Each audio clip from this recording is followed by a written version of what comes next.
Bhagavate Vasudevaya. Om Namo Bhagavate Vasudevaya. Om Namo Bhagavate Vasudevaya. Hare Krishna. Bhagavad Gita as it is, chapter 7, text 17. Tesham gnani nityayukta eka bhaktir visishyate priyo hi gnani notyardham aham sacha mama priyaha. So Krishna in the previous verse mentioned about four kinds of people who take to Krishna consciousness. Arto, Jignasuhu, Ardhardhi and Gnani. One who is distressed, Artaha. One who is inquisitive, Jignasu. One who is Ardhardhi, who is seeking after wealth. And then Gnani, one who is searching after knowledge. And now Krishna says, Tesham, of all these people, of these four people, this particular person, the Gnani, particularly who is Nitya Yukta Eka Bhaktihi, one who is looking for knowledge of God, at the same time, one who is engaged in God's service, Nitya Yukta Eka Bhaktihi, with one pointed attention, he is very special. Visishyate. And that person is Priyaha, Priyohi, Gnaninaha, Atyardham. That kind of Gnani is very dear to me. And then Aham Sacha Mama Priyaha. And he is also, I'm also dear to him. He is also dear to me. So, all these four categories, eventually these devotees, they become pure devotees. In the initial stages, when they take to Krishna consciousness, they are not pure. They want to use Krishna for their benefit, for their wealth, or even for their health, or any other material desires. There was one conversation with Prabhupada where an Indian gentleman was having conversation. So at the time, Prabhupada was having fever. And then, so they said, oh, Swamiji, we read in Srimad Bhagavatam that by reciting this particular section of Bhagavatam, our fever gets reduced or our health becomes proper. So we would like to do that. Or would you like to do that? And then Prabhupada said, no, we should not use Krishna in our service. Pure devotee means we engage in giving service to Krishna, not to take service from Krishna for our pleasure, for our material desires. Even if it is health, it is using Krishna for our benefit. There was one incident in Chaitanya Mahaprabhu's time. Not Chaitanya Mahaprabhu's time, but Rupa Goswami and Sanatan Goswami, they were in Vrindavan. And one time Rupa Goswami, he invites Sanatan Goswami for a grand lunch, prasadam. Sanatan Goswami is the elder brother of Rupa Goswami. So Rupa Goswami is always trying to serve his brother who is a Vaishnava. So Sanatan Goswami comes and honors this wonderful prasadam that he has made. And at the end, he asks, how, see, we both are mendicants. We don't have anything in income. How did you procure all these things? And then Rupa Goswami says, oh, I was just hoping, I was having that desire for a long time to serve you by nice prasadam, but I could not get any things. But suddenly one girl, she showed up where I was living and she said, oh, today we have these excess procurements. groceries and vegetables. So my household, they told just to give it to some Babaji, and I am giving it off to you, so you can use it. And then suddenly it's as if Krishna sent a devotee, came, Rajavasi came and gave it, and therefore I felt very happy, and then I invited you. And then Sanatan Goswami asked, how does she look like, and all these kind of things, and he described. And then Sanatan Goswami could figure out that it was Radharani herself who came and made those arrangements. And then Sanatan Goswami, he was happy, but he became upset with Rupa Goswami because he took service from Radharani.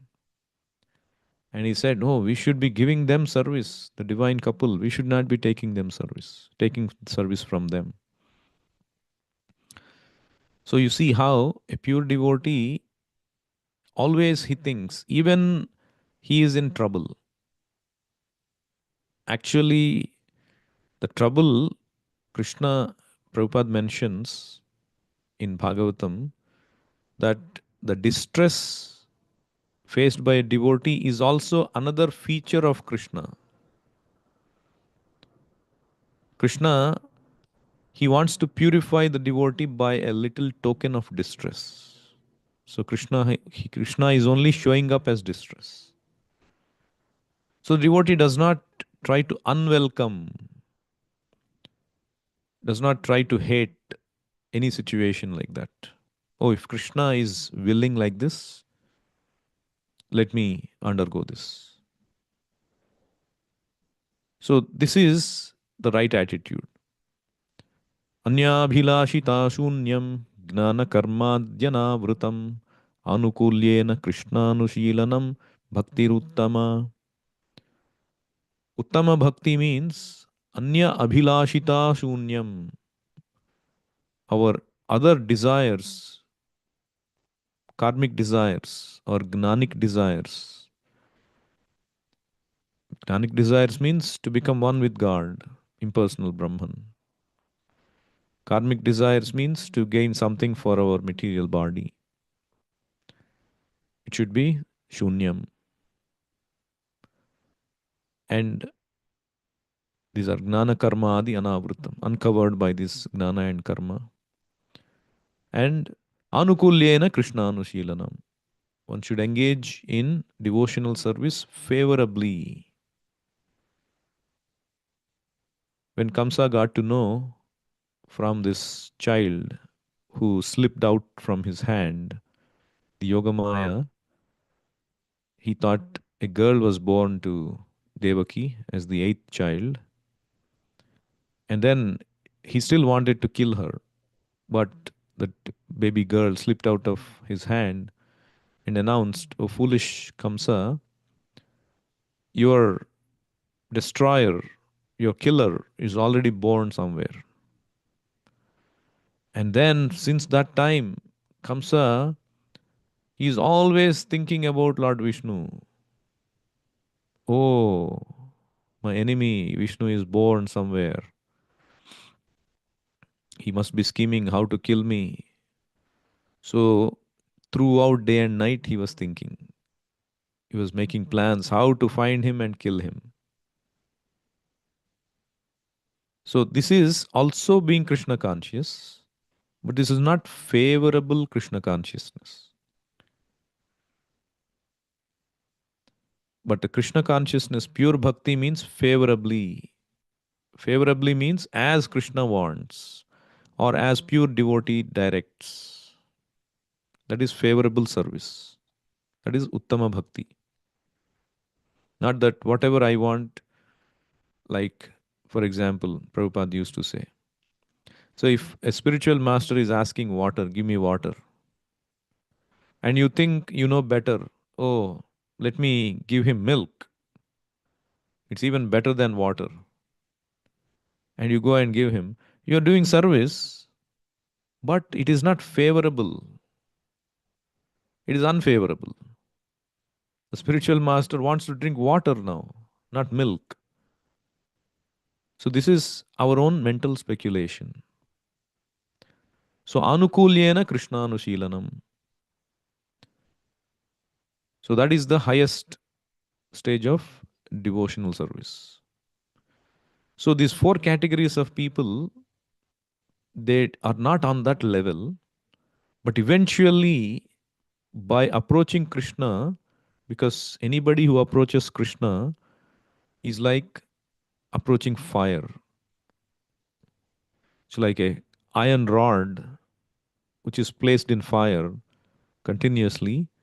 It becomes red hot to the extent that you touch anything with it, it also burns. It acts like fire. So the more we engage in Krishna consciousness, the more we become cleansed. So anyone can be cleansed, one who approaches Krishna. Still, out of these four classes of people who approached Krishna, this Gnani class, or the one in knowledge, searching for knowledge of the absolute truth, becomes a really pure devotee of the Lord very soon. Because he has perfect understanding of Krishna consciousness. He becomes mature. He does not go away, give it up very easily. Like during Prabhupada's time, there was people were joining Krishna consciousness. So there was one person who was a barber who was very impressed with the Hare Krishna movement, and he actually came and he started to take part, and he wanted to join the movement and get initiated. So Prabhupada asked about him and people described how he is like and all that.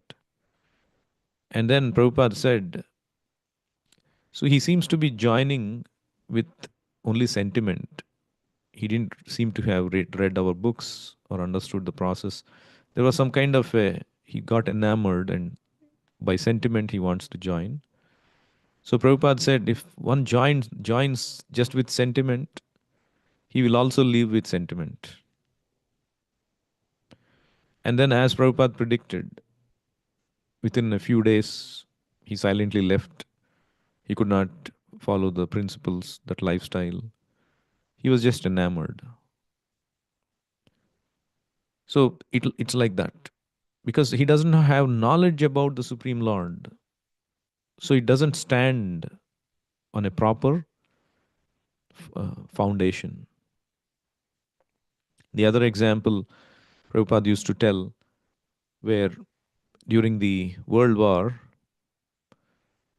these people, they were drafted to the army, and these men were all drafted to the army, and these mothers, these wives, the sisters, they were left alone in the house, and they would go to the church and would pray, please bring back my husband, my brother, my son safely from the war.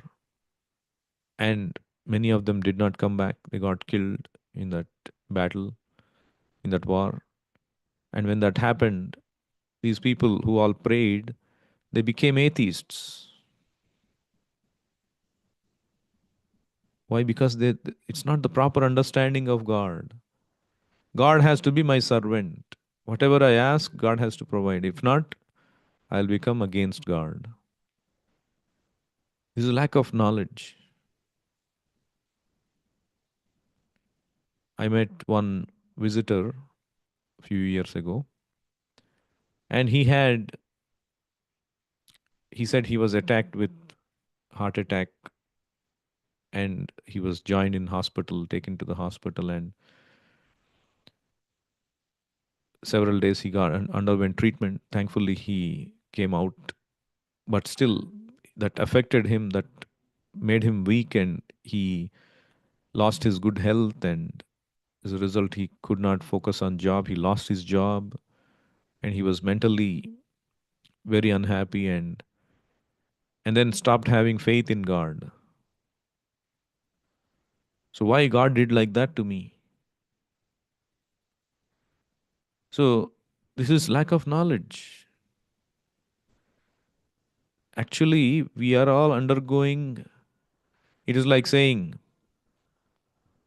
so you yourself chose to drive on the freeway, and because you did not know, you didn't follow proper speed limits or proper care, and you got hit by the car, and then you question the government, DMV, "Hey, why did you let the other car hit me?"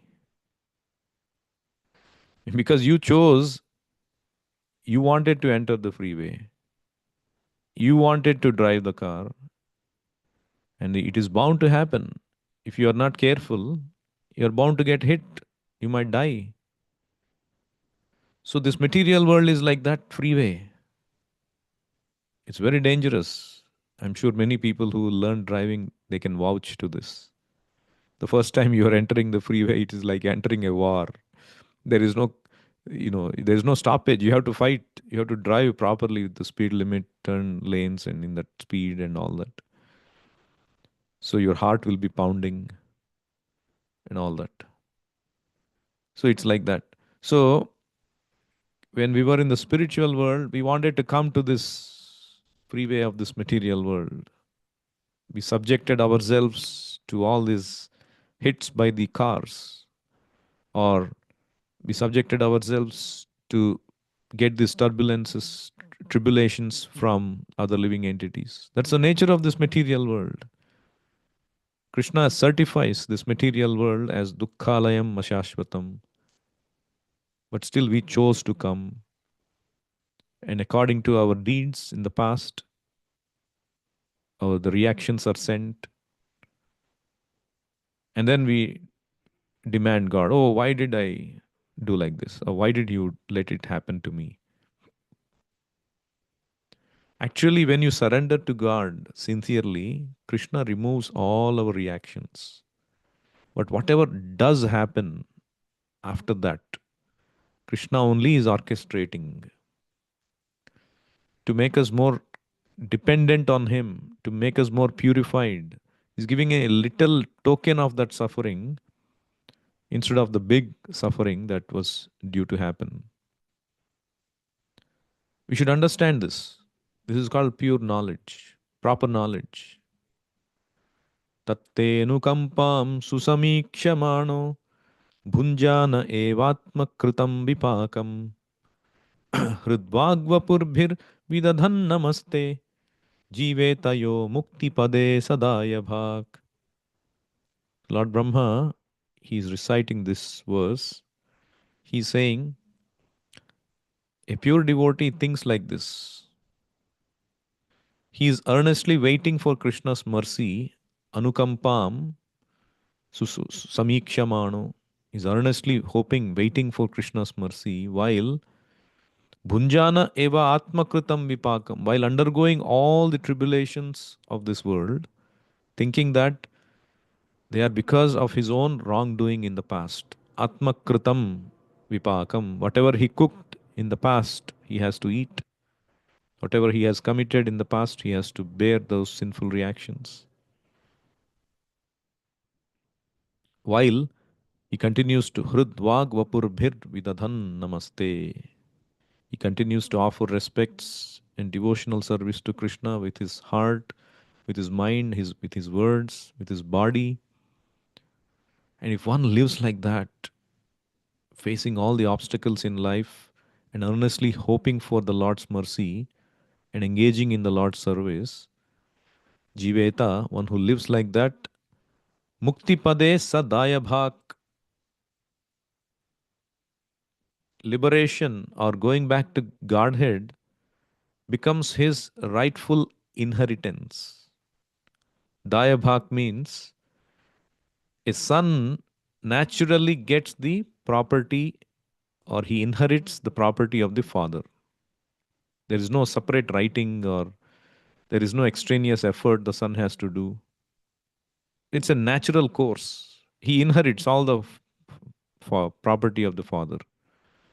So, like that, one who lives life like this, Sadhaya Bhak, Mukti Pade Sadhaya Bhak, attaining the lotus feet of Krishna, becomes his rightful claim naturally.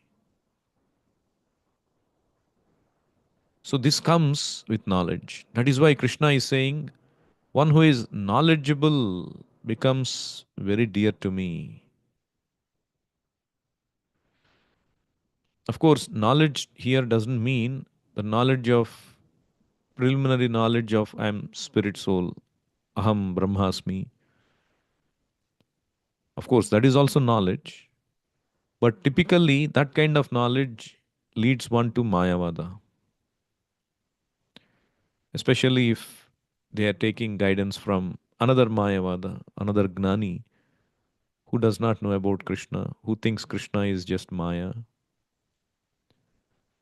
Krishna is not referring to that kind of Gnana. Krishna is referring to the Gnana of devotional service, the Gnana of the Bhagavan feature of Krishna, knowing what Krishna likes, knowing Krishna's personality means knowing what he desires, knowing his desires, what pleases him. Krishna mentions in the 12th chapter of Bhagavad Gita various things. How, who is the person that I like? So Krishna also likes and dislikes.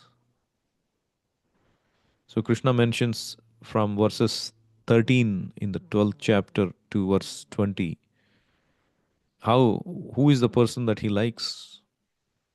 Adveshta sarvabhutanam maitraha karuna evacha nirmamo nirahankaraha samadukkaha sukha kshami. One who is not envious of anyone, but is a kind friend to all. So like that, there are several set of verses. One who is equal, one who is equipoised in honor and dishonor,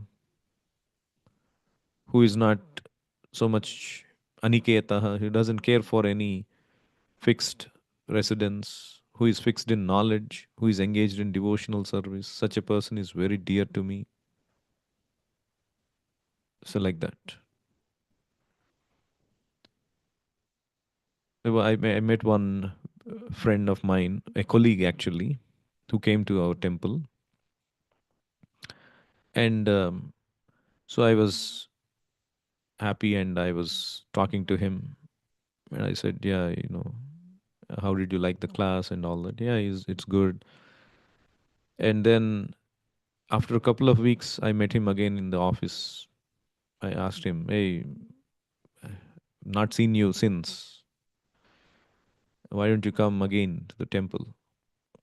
And then he said, no, actually, I was just exploring things. I just keep going to this different kinds of places like this. I'm interested in gathering knowledge. I keep my mind open. I don't try to close my mind and fix on one path. I want to keep my mind open and keep all the paths open. So he said like that. So that means he has not come to the stage of that understanding that the ultimate purpose of Gnana is to surrender to God. He is still searching for knowledge, but he has not come to the point of taking Krishna consciousness. So people, they want to keep they want to eternally acquire knowledge and keep their options open. I don't want to commit to anything. But actually, if you want to go to a place, you have to take one bus, isn't it? You cannot say, oh, I'll take this bus and then next stop I'll get down and take another bus going some other place. And the next stop I'll go to some other place. You'll be eternally roaming without making any progress. So that is only knowledge for sense gratification. That is not the right kind of knowledge. Right kind of knowledge means bahunam janmanam ante gnanavan mam prapadyate. One who has given up all kinds of mental speculation, one who has understood, I have exhausted everything. I realized that Krishna is the ultimate goal. Like somebody, who is doing research on a tree. How does the tree grow? And then he's analyzing the parts. How does the trunk work? How does these leaves? How does the leaf is getting the energy? Oh, maybe from photosynthesis, from the sunlight, and then how this giving rise to flowers and fruits. And then suddenly he realizes, no, no, no, all of that actually is coming from the roots. And then how does the root get the energy from? From the water. Oh, yes. Finally, when you pour water to the root, everything is automatically supplied. And then he concludes, pouring water to the root is one step effort which solves all the problems. Of course, you can learn this and that and that, but if you don't pour water to the tree, whatever you are learning will be useless because the tree will eventually wither away and die. So our gnana is like that. Gnanis, they keep understanding different things in this world, but if they don't come to the point of serving Krishna, pouring water to the root, that gnana becomes useless. Shrama eva hi kevalam. So one should not become like that. One should start serving Krishna. Even if one is looking for knowledge, serving Krishna should be done in parallel.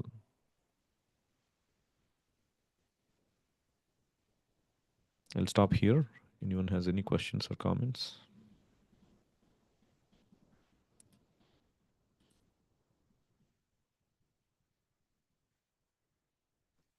Hare Krishna, Prabhuji, Sadhu Pranam. Hare Okay. Krishna. Prabhuji, I have a question in today's class.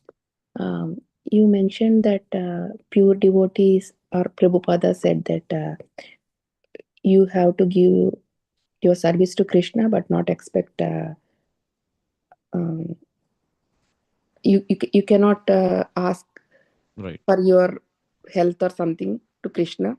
Yeah. But even though we are serving the Lord, sometimes we get sometimes very tired of services, or when we are doing full day services and all, sometimes we feel like so much pains in the body. Oh Krishna, please help me to get this pain so that we could able to recoup and then get to the next service next day. So is that not, we shouldn't ask like that too? Yeah. So ideally, a pure devotee does not ask like that. Of course, we are completely dependent on Krishna. We don't have any other source than Krishna. We express our dependency on Krishna. Oh, Krishna, please help me. So that is also accepted by Krishna because you are depending on Krishna rather than depending on somebody else for the purpose of serving Krishna. But when you grow further, so this is also devotional service, which is good instead of depending on our own efforts. But even higher than that is a pure devotee does not even ask Krishna to remove those ailments. He just prays to Krishna, please engage me in your service. In whatever, however I'm suffering, it is because of my own wrongdoing. But please engage me in service in a way that I can use my body well for your service. It's not for my sense gratification, it is for your service. If you think, always we should, when we pray to Krishna, we should add that word, if you so desire. If you so desire that this body should be engaged nicely in your service, please engage me. Please let me overcome this ailment or this tribulation so I can engage in your service, if you so desire. So that is pure devotional service. That is allowed. Thank you, Prabhuji. Then I have one more question, follow up. So if we continue doing, I mean, not me, but the Goswamis or the highest elevated people, let's say, if they continue doing like this, how will they experience that other rasas? Because then this is like dasya only, whatever you're saying, right? So how will they experience the other rasas if they continually doing this? See, one thing which usually people misunderstand about other rasas is that all these rasas, servitude, then friendship, parenthood, and conjugal rasa, all of these devotees have servitude as common. They are all servants of Krishna. They are serving Krishna with their rasa. They are all thinking, I have to serve Krishna like this. So service is common. It's not that they are thinking, oh, let me take the rasa of being a master of Krishna. Whether one is a parent or lover of Krishna, they're all rendering, giving service to Krishna in that capacity, so Krishna likes it. So that servitude does not go away. But because Krishna wants that rasa with them, they act in that capacity. But it is a service.